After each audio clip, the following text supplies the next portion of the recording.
Hey guys, welcome back. Tom Appleton from SEDA College, Ballarat. Hope you guys are all going well through this hard and difficult time. We're going to focus on a pretty simple skill today, but it's a very important one to know about, and obviously try and have do it the right way and use the right technique for it. And that is, how do you hold a cricket bat? Now, there's many different sort of ways that you can do this. Every person has their own sort of style of how to hold it, and especially a lot of the pros do as well. But I'm going to show you the nice and simple way in which, and the correct way also, in which you should hold it.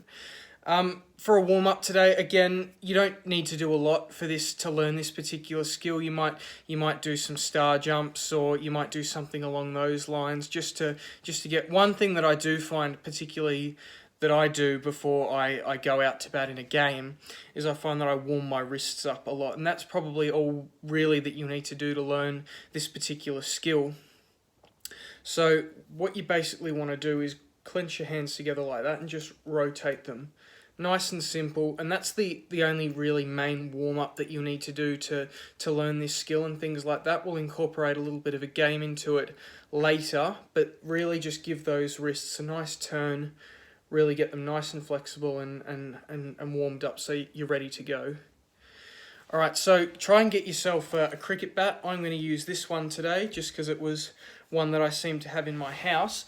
So if we stand up, what you want to do is, because I'll show you the left-handed way. Obviously, if you're right-handed, you do it differently, but I'm going to show you just because I'm left-handed. So the first bit is you want to grip your top hand just over the top there and bend the wrist a little bit, have your arms bent, and the second hand will come over. Don't be one of these people that has it right down the bottom there, because that, you're not really very flexible when you do that, when you're going to go and play a shot. So you want to have it just about there, not on the bottom, but just sort of halfway there. And obviously have that front arm nice and bent, okay, so it's nice and strong, ready to play through the ball, and have that back arm nice and bent as well. And that's basically all it is. I guess the main things is always have your arms bent, and always have the back arm bent, but then also make sure you've not really tight hands, because a lot of people I see have really, really tight hands on the bat. You don't want to have them too tight, because obviously when you're playing, the harder, if you've ever heard the expression hard hands, it's generally what happens when somebody's clenching the bat so tightly that when they go and play a shot, they're more likely to hit it up in the air and get out through being caught because they've been gripping the bat too tightly. So when you grip the bat, you want to just have a nice loose grip there, ready, so that you're ready to follow through and play a shot like that. When obviously playing a shot as well, we're going to focus on just a really simple one today. So we'll just go just the block.